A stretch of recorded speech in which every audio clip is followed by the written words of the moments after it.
Cewek gimana? Ini kan dikasih lagi nunggu kita nggak tahu sampai kapan.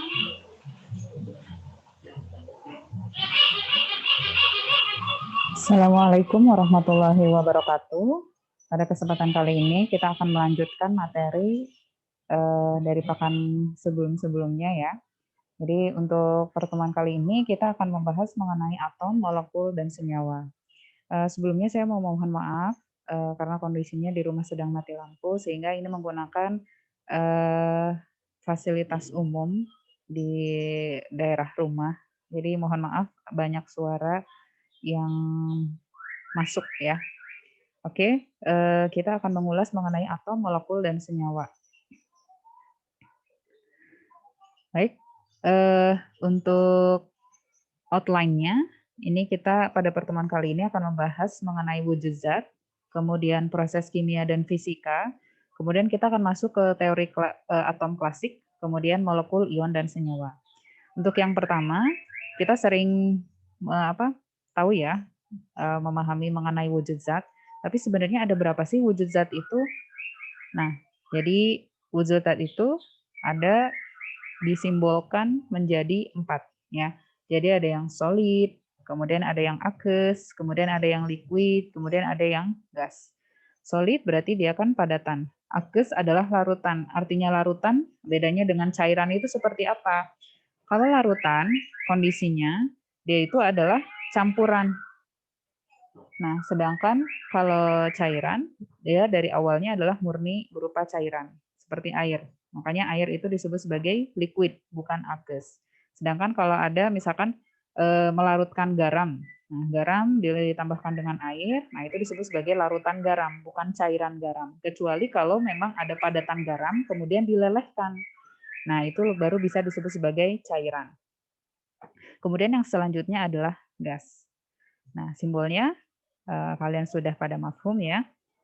Selanjutnya ini adalah state of matter atau tingkatan atau wujud dari zat. Nah, wujud dari zat ya kalau secara molekuler bentuknya kita lihat bahwa gas ini dia renggang ya. Jadi posisi antar molekul satu dengan molekul yang lainnya berjauhan.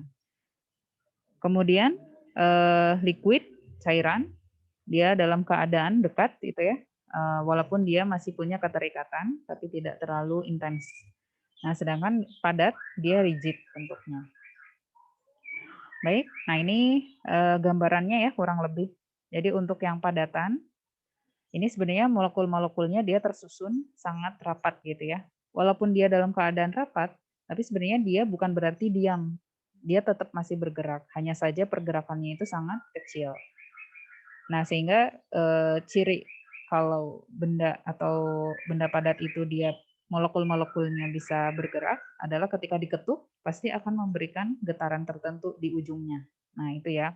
Nah, kalau yang cairan dia masih ada pergerakan, kemudian yang gas dia bebas bergeraknya.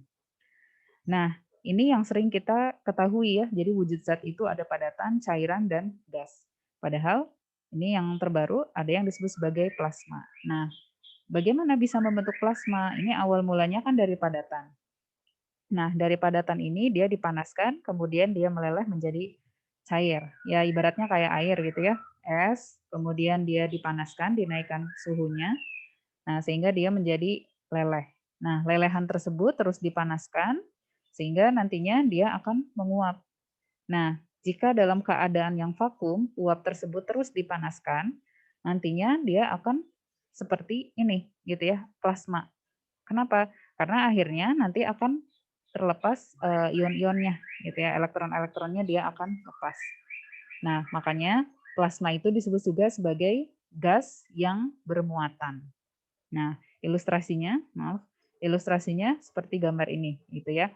Jadi untuk yang gas biasa dia dalam keadaan yang netral, jadi tidak bisa menghantarkan arus listrik. Sedangkan untuk yang plasma, karena ada elektron yang keluar, gitu ya. Nah, sehingga ketika dialiri listrik dia akan nyala, gitu ya. Kalau untuk yang dialiri listrik. Nah, contoh dari plasma itu apa saja? Kita sering menemukannya seperti kalau di kegiatan sehari-hari adalah lampu neon ya. Kemudian ada lampu-lampu yang LED gitu ya, di layar LED. Kemudian contoh lain dari plasma adalah bintang ya. Bintang-bintang itu adalah kumpulan dari plasma. Baik, itu adalah wujud zat. Kemudian selanjutnya kita memasuki di bab proses fisika dan kimia. Kalau sebelumnya kita membahas mengenai sifat fisika dan sifat kimia, sekarang kita memasuki prosesnya atau yang disebut sebagai reaksi ya. Jadi kalau secara alamiah proses yang ada di alam itu ada dua jenis. Jadi ada proses fisika dan ada yang disebut sebagai proses kimia.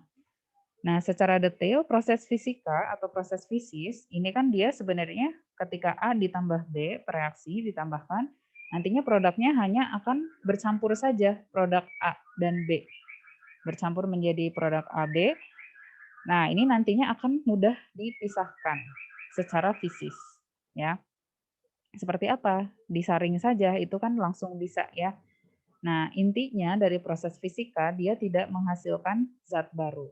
Nah, contoh-contoh dari proses fisik itu ada serah terima kalor. Jadi tadi ya proses menaikkan atau menurunkan suhu nantinya akan terjadi proses pelelehan atau ketika diturunkan akan terjadi proses pemadatan. Kemudian pencampuran zat biasa atau pembelahan atau pemotongan zat ya. Awalnya yang batu besar kemudian dipukul gitu ya, dikasih energi jadinya dia akan menjadi serpihan kecil-kecil. Nah, itu hanya proses fisis saja.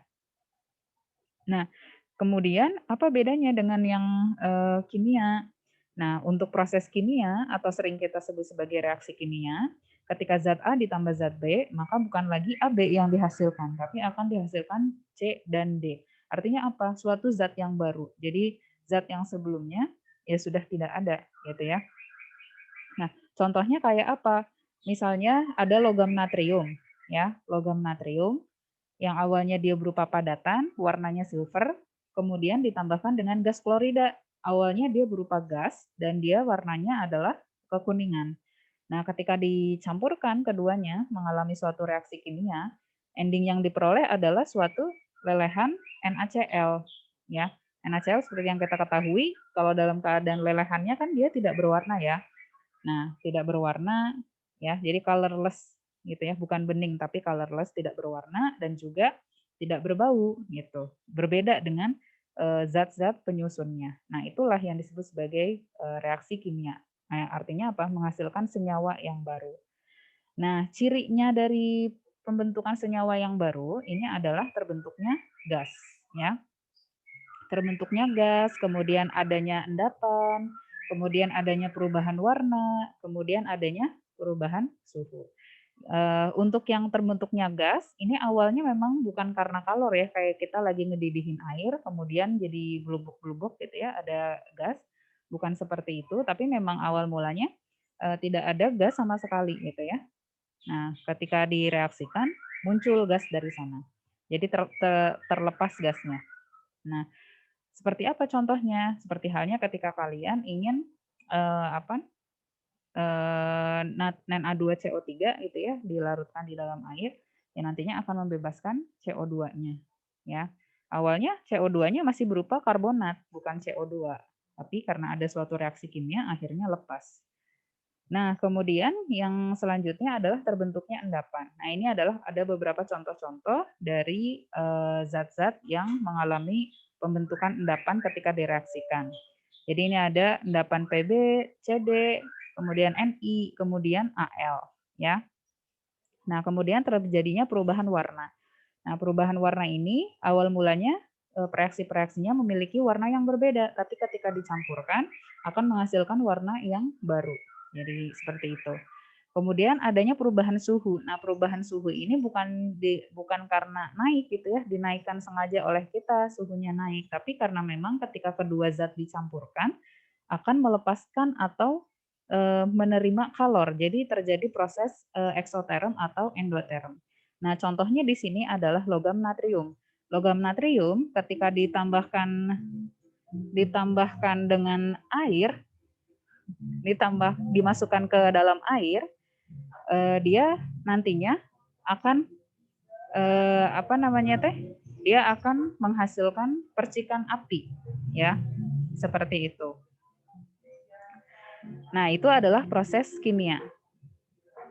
Selanjutnya, kita memasuki bab ke teori atom klasik. Nah, ini kalian pasti sudah mempelajari. Sudah mempelajari di masa-masa SMA. Masa-masa SMA itu ya. Nah, pada bagian ini kita akan mengulas ya, lebih tepatnya mengulas siapa penemunya, kemudian karyanya apa. Ya. Oke.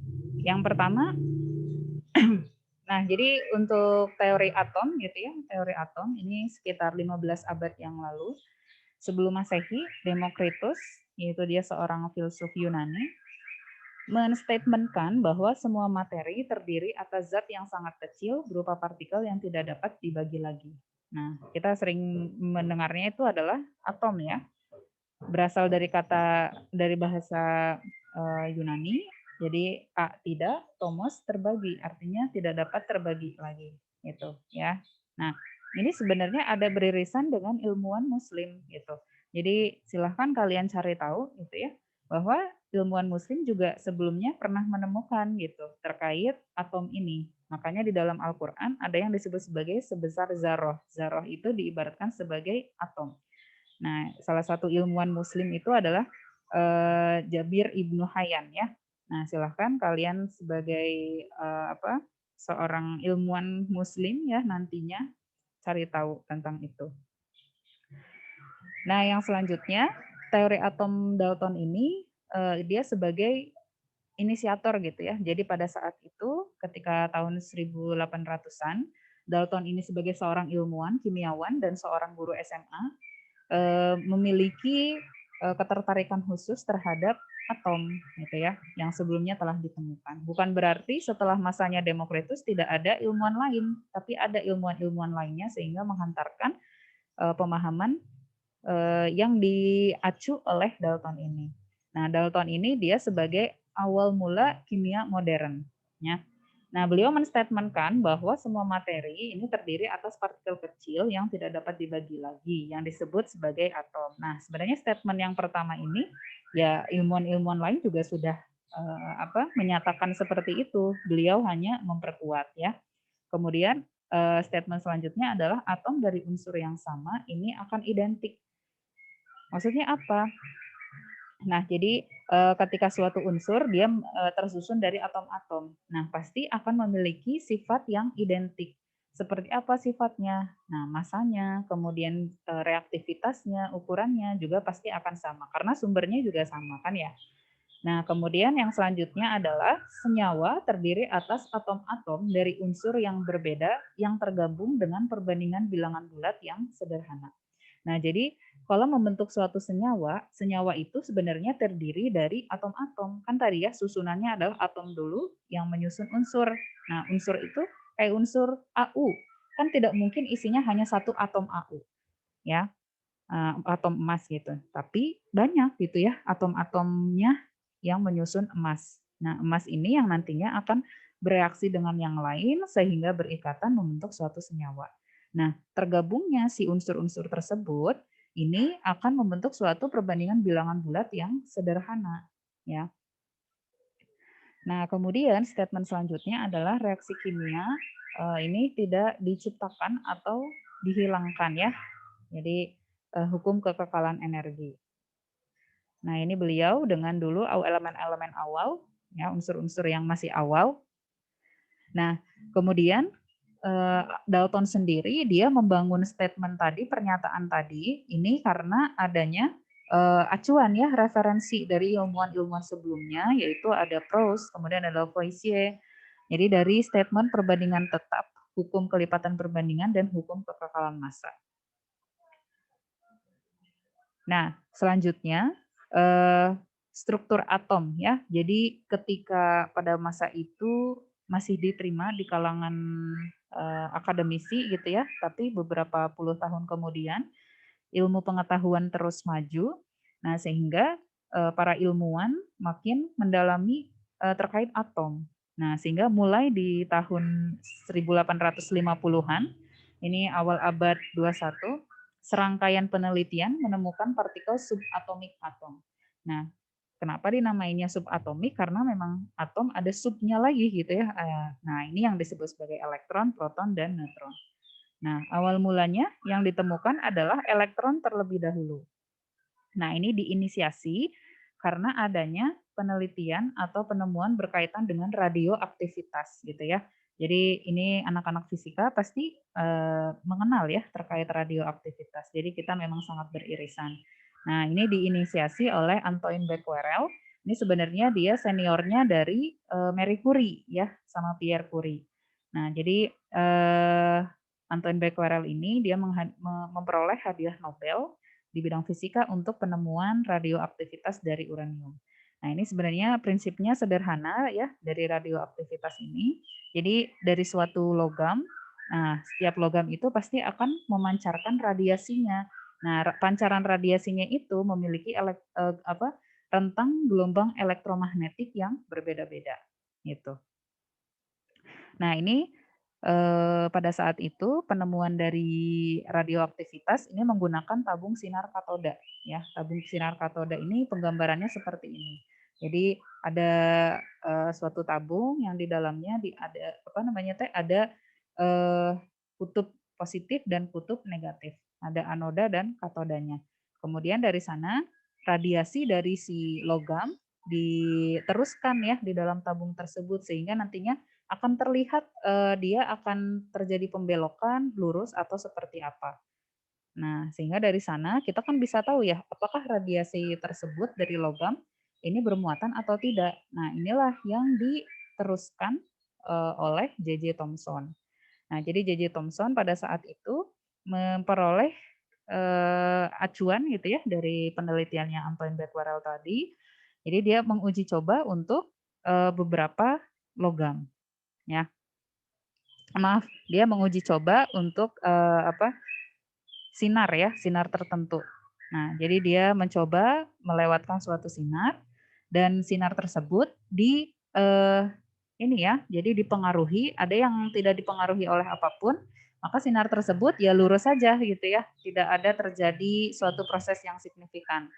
Nah, kemudian beliau mengaplikasikan medan magnet gitu ya. Nah, kalau diterapkan medan magnet terjadi pembelokan. Nah, kemudian ketika diterapkan dengan medan listrik, sama juga terjadi pembelokan. Nah, dari sana beliau menurunkan secara matematis sehingga diperoleh kekuatan medan magnet dan perbandingan ya, perbandingan dari muatan dan massa elektron. Ditemukanlah minus 1,76 kali 10⁴ coulomb per gram. Jadi beliau yang menginisiasi penemuan dari elektron. Nah, ini penggambaran realnya ya dari tabung katoda. Jadi ketika ini gambar yang A, ini tidak dipengaruhi apa-apa, jadi kita lihat berkas sinarnya dia lurus. Tapi ketika dia dikenai suatu medan magnet, dia terjadi pembelokan. Ini tolak menolak, yang B, kemudian yang C tarik menarik. Ya, oke. Nah, pada saat itu Thomson dia sudah menemukan perbandingan antara muatan dan massa. Nah, kemudian Robert Andrew Millikan, beliau ingin mengetahui gitu ya, muatan elektronnya itu sebenarnya beliau menemukannya adalah massanya ya.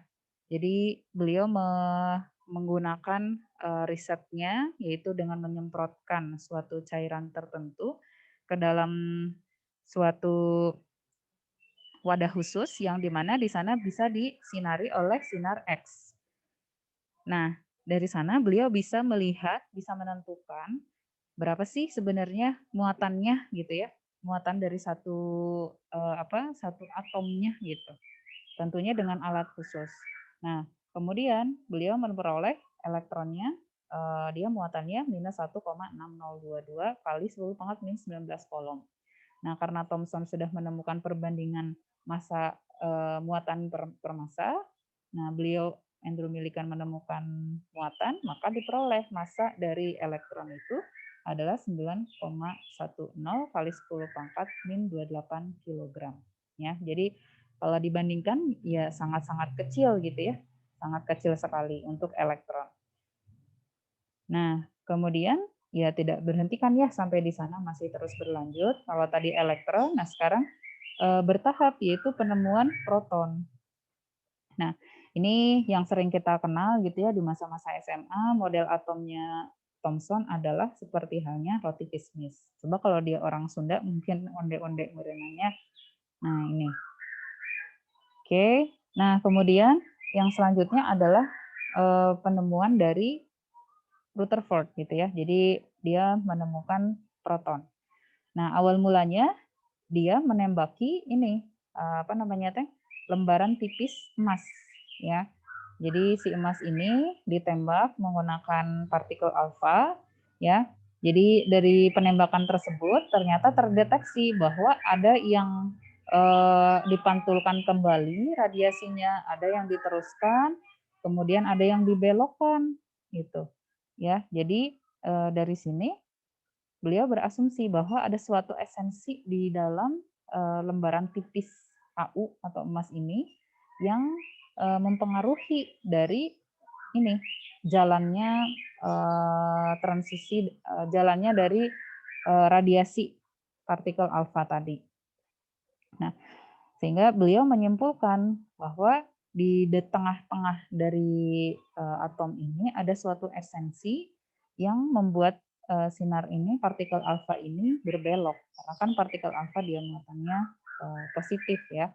Nah, sehingga ketika ditembakkan akan terjadi tolak menolak. Nah, sehingga beliau menemukan bahwa ada di tengah-tengah gitu ya, di intinya yang dia itu bermuatan positif dari suatu atom. Nah, sehingga ya di inti pusat atom tersebut disimpulkan bahwa di dalamnya ada muatan positif ya yang disebut sebagai proton. Nah, dari penelitian yang lain juga ditemukan bahwa massa protonnya adalah 1,67262 kali 10 pangkat min 24 gram. Ini sekitar 1840 kalinya massa elektron ya. Nah, selanjutnya ini adalah penemuan terkait neutron. Jadi penemuan dari Rutherford itu kan dia meninggalkan bukan suatu masalah tapi suatu problema, suatu misteri gitu ya yang bagi peneliti yang lain itu bisa dikuak gitu ya. Jadi kalau kita ketahui bahwa perbandingan antara jumlah hidrogen dan helium gitu ya, itu kan 1:2. Jadi pada saat itu sudah ditemukan kalau masanya hidrogen dan masanya helium itu kan 1:2. Jumlah protonnya kan 1:2 ya. Nah, tapi kenapa perbandingan masanya? Kan Rutherford tadi menemukan massa proton ya. Nah, dari penemuan tersebut, kenapa jadinya 1:4 gitu. Nah, ini yang jadi misteri. Seharusnya masanya juga sama ya, 1:2 gitu. Nah, itulah yang menjadi misteri dan akhirnya terkuak oleh si Chadwick ya. Jadi Chadwick ini dia menemukan partikel yang muatannya netral dengan massa yang hampir sama dengan proton yang beliau sebut sebagai neutron. Nah, jadi bisa terjawab gitu ya, kenapa di hidrogen dia mengandung 1 proton, kemudian di helium dia mengandung 2 proton. Kemudian ada 2 neutron. Nah, oleh karena itu perbandingan massanya hidrogen dan helium adalah 1:4. Oke. Nah, ini adalah ilustrasinya ya. Ilustrasi dari nukleus. Jadi di nukleus ada proton dan neutron dikelilingi oleh elektron. Oke, nah dari sana kita bisa menentukan ya, ada yang disebut sebagai nomor atom, ada yang disebut sebagai nomor massa dan isotop. Jadi seperti ini ya. Untuk X-nya dia sebagai lambang unsur, Z-nya adalah nomor atom. Nah, nomor atom ini adalah jumlah proton. Nah, jumlah proton kan berarti proton positif ya. Kalau biar netral berarti kan jumlah elektronnya juga ada ya. Nah, jadi jumlah proton dan elektronnya harus seimbang. Nah, itulah yang disebut sebagai nomor atom. Jadi nomor atom sama dengan jumlah proton sama dengan jumlah elektron. Nah, untuk A ini adalah nomor massa tadi ya, penemuannya dari Chadwick dan Rutherford. Jadi nomor massa adalah penjumlahan proton dan neutron. Sedangkan untuk isotop ini adalah atom dengan nomor atomnya sama, tapi nomor masanya berbeda. Ini biasanya isotop-isotop yang unsurnya sama, seperti halnya apa? Antara karbon, ya ada karbon 12, ada karbon 13. Sama-sama nomor atomnya 6, tapi nomor masanya 12 dan 13 ya. Dan biasanya yang umum ada di alam itu adalah yang karbon 12. Oke. Nah, selanjutnya ini terkait molekul, ion, dan senyawa. Ini kita mengulas dari pertemuan sebelumnya gitu ya. Jadi dari semua elemen itu kan sebenarnya dari seluruh unsur periodik gitu, di unsur-unsur yang ada di tabel periodik. Nah, itu kan sebenarnya hanya golongan 8A gitu ya, atau kalau sekarang tuh disebutnya sebagai golongan 18 ya. Golongan 18 itu adalah ya gas-gas mulia, yaitu helium, neon, argon, krypton, xenon, dan radon, yang kalau di alam itu dia ada, ya ada, tapi dia dalam bentuk unsur yang single, jadi dia sendiri, dia bisa ada, dia bisa berdiri sendiri. Kenapa bisa berdiri sendiri? Karena ya dia secara kestabilan sudah stabil gitu. Nah, ini akan dipelajari lebih lanjut di bab ikatan kimia ya. Nah, sehingga untuk gas mulia ini disebut sebagai monoatomik ya. Nah, karena secara general unsur atau materi yang ada di alam raya ini dia berada dalam keadaan saling berikatan satu sama lain ya. Gitu. Jadi tidak berdiri sendiri.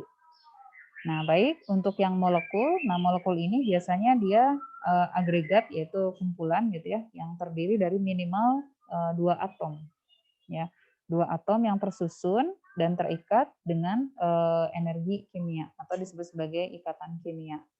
Nah, ini biasanya ada molekul diatom dan ada molekul poliatom. Untuk molekul diatom ini contohnya adalah oksigen dan kemudian ada klorida ya Cl2. Kemudian untuk yang poliatom ada ozon, H2O, NH3 dan banyak ya. Gitu ya, masih banyak yang lainnya. Karena sebenarnya untuk jumlah materi yang ada di alam raya ini atau senyawa atau molekul itu sekitar ada 20 juta gitu ya. Jadi sangat banyak sekali. Nah, kemudian selanjutnya adalah ion. Nah, ion ini adalah gabungan dari beberapa, biasanya ada yang atom berdiri sendiri gitu ya, ada yang juga dia bergabung dengan yang lain. Nah, si ion ini pasti dia memiliki muatan, baik muatan positif maupun muatan negatif. Nah, contohnya di sini ada atom natrium gitu ya. Nah, atom natrium tahu positif negatifnya itu kan kita lihat dari sisi proton dan elektronnya ya. Nah, kalau natrium dia protonnya 11 gitu ya. Nah, kalau dia berupa ion, protonnya tetap sama 11, hanya saja elektronnya kan lepas satu, makanya dia bermuatan ya. Jadi kelebihan satu proton. Makanya dia jadi Na+. Nah, berbeda halnya dengan yang klor ya, yang Cl. Nah, ini kalau dalam keadaan netralnya dia ada 17 protonnya dan 17 elektronnya. Tapi kalau dia dalam keadaan ion, berarti dia anion, nah dia berarti akan bertambah elektronnya satu buah sehingga dia jadi negatif. Nah, untuk menentukan ionnya ini, kation anionnya, yang hilang itu adalah yang hilang atau bertambah, yang berubah itu adalah elektron ya, bukan proton. Proton mah akan tetap. Oke. Nah, selanjutnya ini mengulas mengenai rumus kimia ya. Jadi rumus kimia itu ada, ini kan sebagai bentuk gitu ya. Kita mengetahui komposisi dari molekul atau senyawa ionik atau senyawa molekul. Nah, ini digambarkan sebagai simbol gitu ya.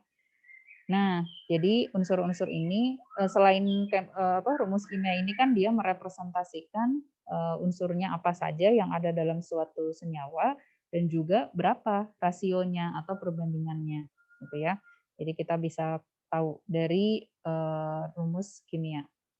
Nah, tipe dari rumus kimia ini ada yang rumus molekul, ada yang rumus empiris, ya. Nah, kalau untuk rumus molekul rumus molekul ini dia menunjukkan jumlah pasti dari atom.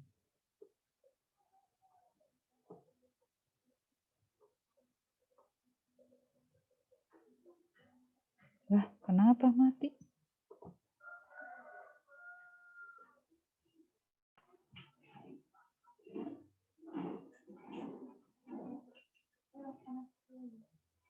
Ya lo yang tadi ada nggak ya?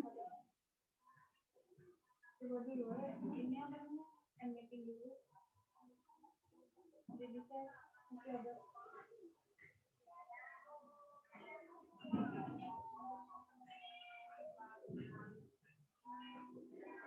Mohon maaf, ada kendala di jaringan Wi-Fi-nya. Kita lanjutkan kembali. Tadi ya, jadi kita terakhir membahas mengenai rumus kimia ya. Jadi untuk rumus kimia ada yang disebut sebagai rumus molekul, ada yang disebut sebagai rumus empiris ya. Nah, untuk rumus molekul ini menunjukkan jumlah pasti dari atom dari setiap unsur-unsur. Nah, ini yang paling apa namanya teh yang sering kita lihat gitu ya dari rumus molekul. Nah, ini molekular formula. Nah, ini ada hidrogen berarti dia H2, air H2O, amonia NH3, kemudian metana CH4. Nah, untuk rumus strukturnya, nah ini sudah pakai diagram Fischer gitu ya. Nah, ini penggambaran saja gitu ya. Nah, apa bedanya dengan rumus molekul dengan rumus empiris? Nah, untuk rumus empiris ini menunjukkan kepada kita elemen apa saja yang ada dan menunjukkan rasio paling sederhana dari keseluruhan atom. Ya, tapi rumus empiris ini tidak menunjukkan secara pasti berapa jumlahnya, ya, jumlah dari setiap atom-atom tersebut. Nah, contohnya adalah misalnya N2H4 hidrazin gitu ya. Nah, rumus empirisnya adalah NH2. Nah, sebenarnya NH2 ini adalah tidak menunjukkan hidrazinnya gitu, tapi hanya sekedar oh elemennya tuh ada nitrogen dan ada hidrogen. Nah, ini perbandingannya adalah 1:2. Tapi kan kita nggak tahu ya misalnya hidrazin itu misalnya berapa kali lipatnya gitu. Tapi dia menunjukkan rumus yang paling sederhana. Sedangkan untuk rumus molekul ini menunjukkan rumus sebenarnya dari suatu molekul. Nah, sebenarnya gunanya apa sih kita tahu rumus empiris ini gitu ya. Jadi kalau di ilmu analisis kuantitatif ya, di kimia analitik gitu ya. Jadi adanya rumus empiris ini sebagai apa? Awal mula gitu ya untuk pengujian gitu. Jadi ada apa aja sih unsur-unsur yang ada di dalam suatu sampel misalnya gitu. Jadi kalau misalkan sudah tahu rumus empirisnya, nah ini bisa ada pengujian lebih lanjut sehingga nanti akan tahu rumus molekulnya yang aslinya itu apa, begitu ya. Nah, ini untuk rumus senyawa ionik. Jadi untuk rumus senyawa ionik pasti secara kelistrikan dia netral gitu ya. Nah, sehingga ketika dijumlahkan antara kation dan anionnya pasti harus 0 jumlahnya gitu. Nah, cara menghitungnya itu seperti apa? Nah, misalnya adalah aluminium oksida gitu ya. Nah, aluminium oksida ini kita aluminium kan tahu ya, muatannya adalah 3+. Dan sedangkan oksida dia muatannya adalah -2 ya. Nah, sehingga untuk biar kalau misalkan ditambahkan kan +3 sama -2, jadinya kan +1 gitu ya. Nah, biar netral bagaimana? Jadi dikali silang gitu ya. Seperti gambar ini ya, diagram ini. Jadi ditukar gitu ya, yang oksigen -2 dikali 3 jadi -6. Yang oksigen ini 2 min, kemudian dikali muatannya Al jadi -6. Jadi +6 sama -6 jadinya 0 gitu ya. Kemudian yang zinc oxide, zinc iodida gimana? Zn kan 2+. Iodida dia -1. Berarti harusnya dia jadi muatannya +1 gitu. Nah, biar netral gimana?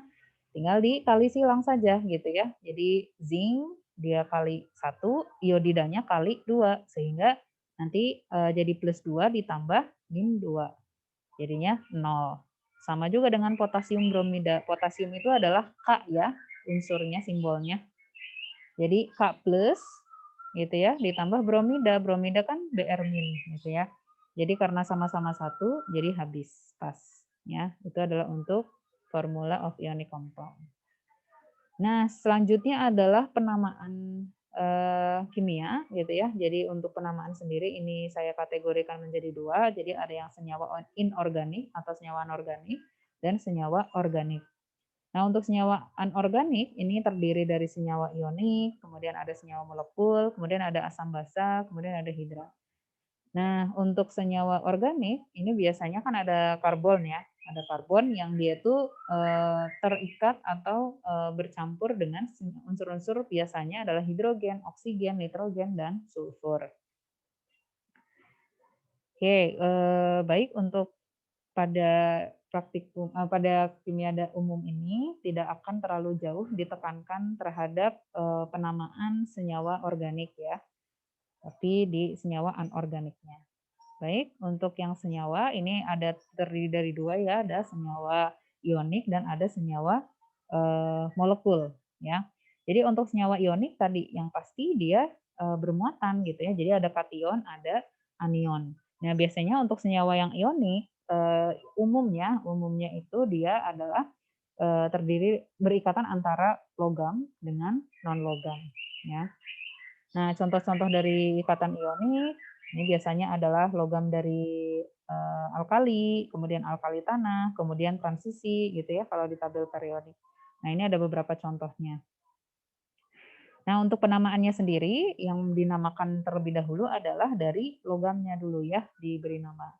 Kemudian kalau misalkan dia adalah anion monoatomik ditambah ida gitu ya. Jadi kayak apa sih monoatomik anion? Contohnya adalah klor ya, Cl. Cl kalau dia jadi negatif dan berdiri sendiri jadinya kan bukan klor kalau negatif ya, tapi disebutnya sebagai klorida ya.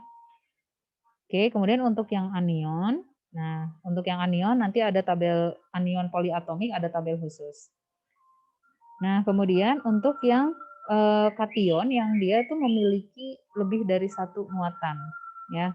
Kalau ini yang pertama kan tadi yang hanya satu muatannya, kayak misalkan alkali, golongan alkali itu kan misalkan Na plus, ya sudah Na plus saja, tidak ada Na plus, Na2 plus, Na3 plus, tidak ada gitu ya. Nah, ada logam-logam yang dia itu punya beberapa muatan. Jadi kayak misalkan Fe ada Fe2 plus, ada Fe3 plus gitu ya. Nah, nanti ada contohnya. Nah, penamaannya tetap yang pertama yang diberi nama adalah dari logam ya. Nah, kemudian spesifikasikan berapa muatannya dengan bilangan Romawi gitu ya. Jadi Fe2 2-nya pakai bilangan Romawi dan Fe3 3-nya pakai bilangan Romawi. Nah, kalau selanjutnya untuk yang anionnya, nah ini menyesuaikan ya sama dengan yang tadi, kation yang punya satu muatan. Nah, selanjutnya ini ada senyawa molekul. Ini biasanya senyawa molekul itu adalah non-metal ya, bukan logam. Nah, ini biasanya ada prefiksnya, ada. Nah, prefiks atau awalan ini nanti akan disesuaikan dengan standar internasional ya. Kemudian untuk anionnya sama masih menggunakan ida itu untuk yang single. Nah, lebih lanjut, ini contohnya untuk yang senyawa ionik. Nah, ini untuk yang kationnya hanya punya satu muatan ya. Jadi kayak Na, K, Mg, Al ini biasanya di logam alkali sama alkali tanah ya. Jadi ada itu cuma Na plus saja, K plus saja, Mg2 plus saja gitu ya. Nah, beda dengan yang Fe ya tadi. Jadi ada Fe2 plus, ada Fe3 plus. Namanya pun berbeda gitu. Jadi kalau Fe2 plus disebutnya sebagai ferro. Kalau Fe3 plus disebutnya sebagai ferri ya. Nah, oke, kemudian ini untuk yang anion-anion ya. Jadi anionnya ada yang dari golongan 4, ini disebut sebagai karbida. Dari ada silika, disebutnya sebagai silida gitu ya. Kemudian untuk di golongan 5 ada nitrida, ada fosfida. Gitu. Di golongan 6 ini ada oksida, sulfida, selenida, telurida. Nah, di golongan 7 yang sering kita kenal gitu ya ada fluorida, klorida, bromida, iodida gitu. Nah, ini tambahan untuk yang tadi kation yang punya lebih dari satu muatan. Jadi kayak Mn ada Mn2 plus, Mn3 plus, Mn4 plus, bahkan Mn7 plus gitu ya. Itu untuk yang senyawa ionik. Nah, ini adalah list atau daftar anion-anion yang lebih dari satu unsur. Kalau tadi klorida kan cuma Cl saja gitu ya. Nah, ini ada yang NO3 gitu ya, ada NO2, MnO4. Ini kan adalah anion-anion juga gitu ya. Baik, selanjutnya ada senyawa molekul. Nah, ini penamaannya tadi ya yang jadi ada penamaan khusus. Ya, penamaan khususnya ini ada prefiks awalannya. Jadi ada mono, di, tri, tetra, penta, heksa, hepta, okta, nona, deka. Nah, ini biasanya adalah untuk senyawa-senyawa yang dari golongan non logam. Nah, untuk penamaannya kayak misalkan untuk awalan sih misalkan karbon cuma ada satu, nggak usah pakai monokarbon monoksida gitu. Jadi untuk unsur yang pertama tidak tidak jarang ya kalau untuk satu mah tidak usah disebut mono gitu. Nah, kecuali kalau udah mulai dua dia disebut sebagai dinitrogen tetraoksida gitu ya. Oke. Nah, untuk yang tabel yang ini bisa disebut sesuai dengan nama UPAC-nya gitu ya, nama standar. Jadi kayak misalkan diboron, heksa, hidra gitu ya. Nah, tapi ada nama yang pasar gitu ya, ada nama trivial atau nama pasar yang sudah dikenal gitu. Kalau B2H6 ya disebutnya sebagai diboran gitu ya.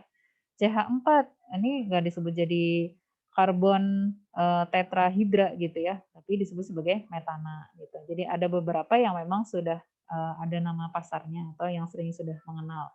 H2O nggak disebut jadi dihidrogen oksida, dihidrogen monoksida. Memang betul ya secara tata nama gitu, tapi kita sudah familiar dengan disebut sebagai air gitu ya.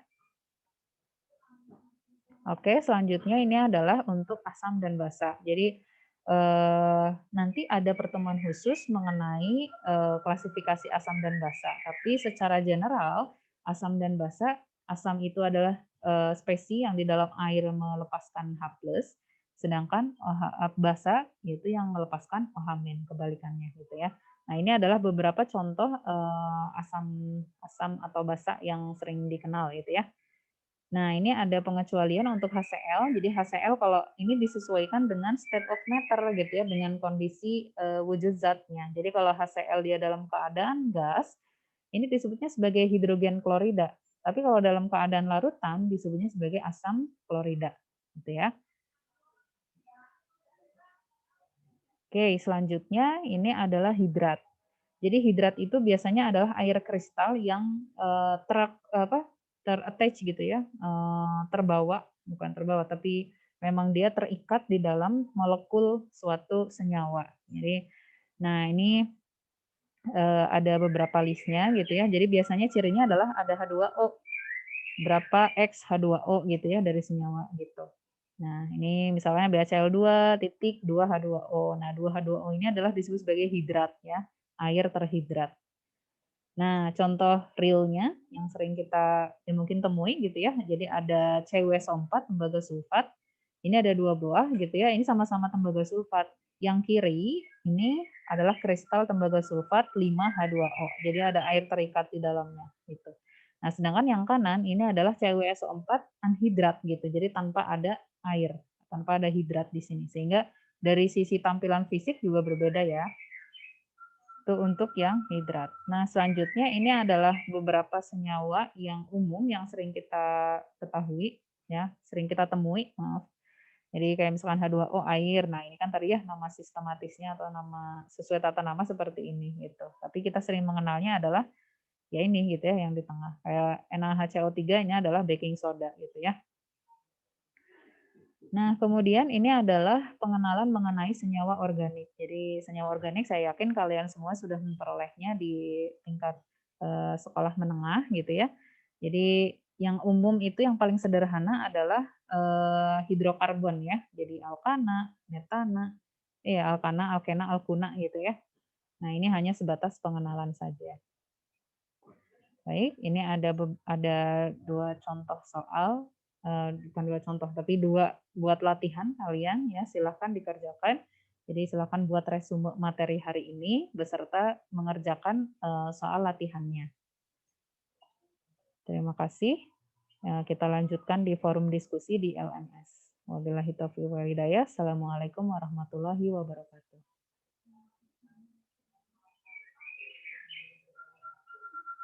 Terus ngelihatnya di mana, Dot?